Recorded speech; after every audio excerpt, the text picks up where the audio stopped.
Hi, my name is Jamie Sibley, and this is my ePortfolio for my Master's in Instructional Technology. I'm starting here on my candidate info page. Some basic background information about me is that I'm a mother, I'm a wife, and I'm a teacher. And I have three children, ages 19, 16, and 14, two girls and a boy, and I have been a teacher for the last 20 years. I taught 12 years as an elementary school teacher, third and fourth grades, and then 8 years now as a middle school teacher. I teach sixth grade math, science, and PE. And I really enjoy my middle school because I only have to teach 3 subjects and I get a prep period. I have some professional goals here: to obtain my master's in instructional technology, to obtain my building leadership endorsement, and then to seek employment in one of those 2 areas. My personal goals are to complete those 2 programs and then also to live a healthier lifestyle with the foods that I eat and the exercise that I get.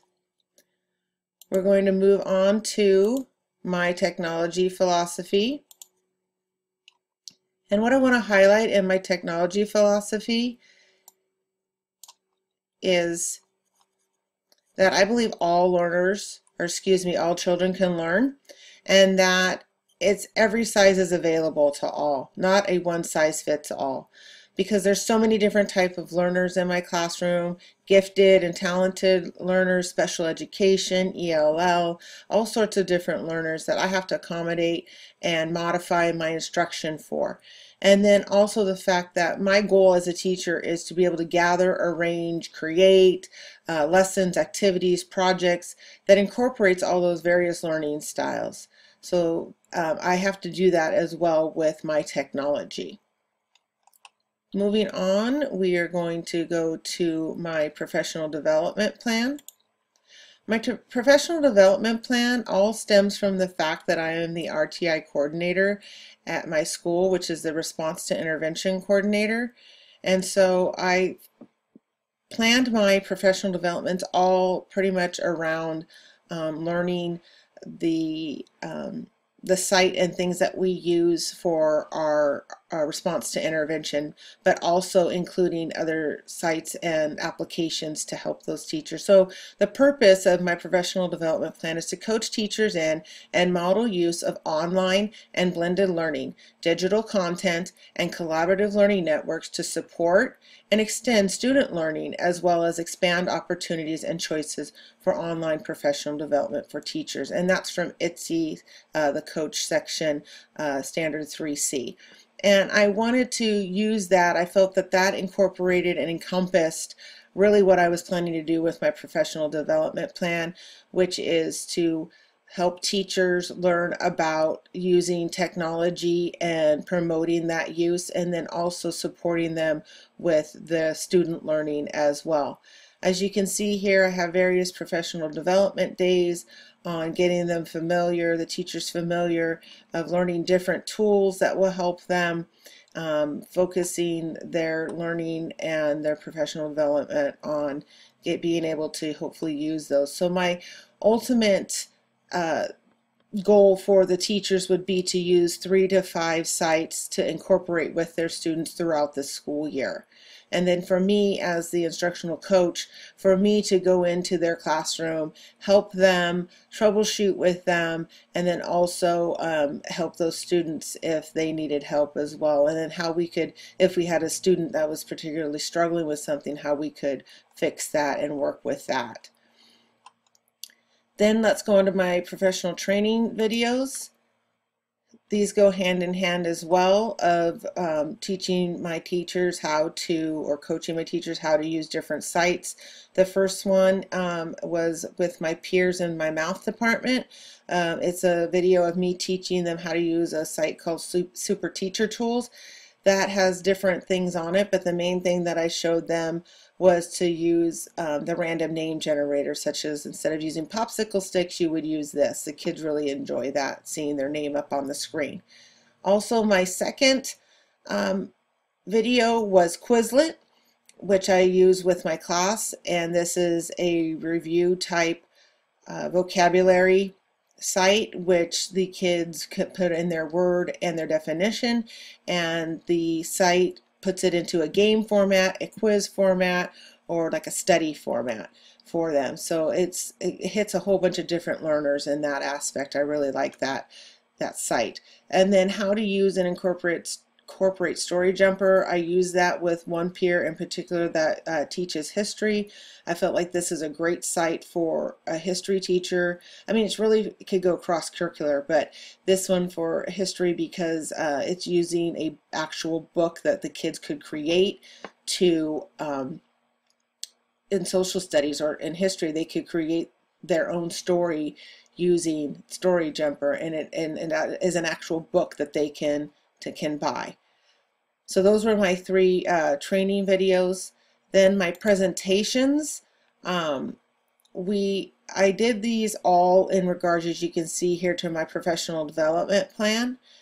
And so these first sections are video tutorials. So if someone can't make a training or can't make a professional development, and but they want to use some of the applications that I went over, or they wanted to know what we did in the professional development so that they can get to using those with their students, they could go and watch these videos, and if they missed it, this would be how I would use those. Also, as a reminder, you don't remember everything that you went over in the presentation. Sometimes you forget things. So this first one is on an app called Remind. That's something that we would use as teachers to remind students of upcoming tests, parents of upcoming tests or projects or things that are due. Again, that random name generator that I have a video of, of me teaching, but I also have a video here of using it, how to use it and incorporate it in your classroom. Kahoot, which is a great review tool. The kids love it. It's very competitive in its game format. They love that. And then another tutorial on Quizlet, because it's such a valuable tool in the classroom that I think the teachers should be using that. Every cross-curricular could use that. And then I also included a Madrona Public Service announcement video using Powtoon. So this is it's a public service about our school, but it's also about how to use Powtoon. It's just a short tutorial on that. And then online articles from my professional development plan. Design rules for e-learning. So as I'm teaching my staff how to use these sites, and if they're going to incorporate things into their classroom, what are some design rules that they need to do with incorporating that, so that it's good for all learners. And then teaching structural troubleshooting. I included this because I had trouble with this. This is something that I reflected on, that I felt really insecure about with troubleshooting things that I'm not familiar with. But as I've learned, I know that's just part of the process. So I felt like maybe some of my teachers and staff could really benefit from this, that it's okay to have those concerns and how we could troubleshoot. And then the last part is teaching or training tools. Again, this is showing them how to use or model how to use certain tools or apps. So one is Lucidchart, another is the Story Jumper, and then some more, which is an infographic site. And so again, these are just tools that I have used and that I think would be beneficial to teachers for their class, again for that ITSE standard 3C. All right, let's go to my article summaries. Article summaries, I first went through the value of instructional technology, and this article was very helpful in just why is instructional technology important. So I felt like that was a good read for everybody. And then leadership in educational technology. I chose this article because being an instructional coach, you're a leader in that field. And I feel like that I needed to know and understand better how to do that. And then assistive and instructional technology, I did two articles on that because that's kind of a big topic right now, but also the fact that I feel like even as a 20-year veteran, I don't know that much about assistive technology. So I feel like that it could be used, these articles could be used as a reminder for those older teachers, and then as a a new, or maybe even a refresher for the newer teachers, so maybe they've gone over that in their schooling. But so here would be for them to, my staff, to get an understanding on assistive technology. And then my extra resources um, really went again hand in hand with my professional development plan. My Google presentations were just more of a basic concepts of what I felt like my staff might need refreshers on, or they need to know if they don't know it already. So again, Children's Internet Protection Act, the SEPA Act, because we are using technology. I am teaching them how to use that and incorporate that in their classroom. What's the right way to use that for children? And then collaborative learning technology. So we all know how to do collaborative learning, but using technology with that, and critical thinking, how to use the critical thinking with technology. So those are two presentations that I have that they could watch.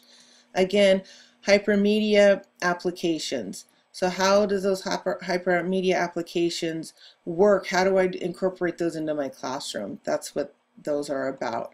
And then my middle section here are Prezzies. And again, so that hypermedia at the end of that last column is kind of, this is what's good in hypermedia, but here, this is what are some drawbacks. So be careful of how you use your hypermedia. You don't want to use it too much. And then also here, the number 2, the Madrona Middle School demographics presentation. This is just something that I created for my school, for not only my staff, but also possible students that want to come in. So it could be something to show them that what we do and what our city is like in Torrance, and then also what our community of Madrona Middle School is like. Again, I have that assistive technology presentation going hand in hand with those articles to cover and help those teachers be able to visualize and see in a different way besides just reading an article about assistive technology. I could use that as my in one of my professional development days.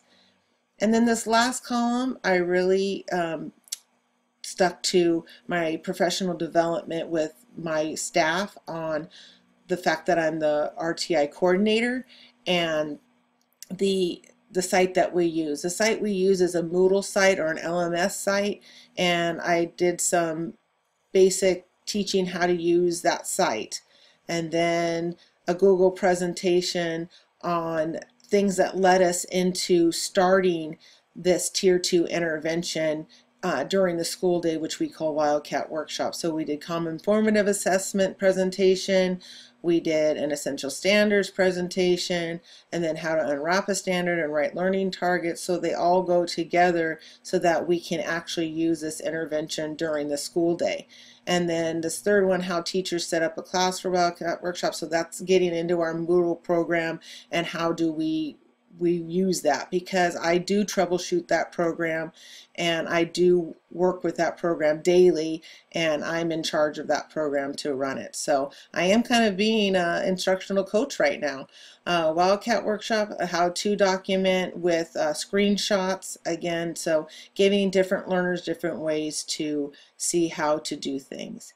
And this is my ePortfolio for the instructional technology program. Thank you for listening.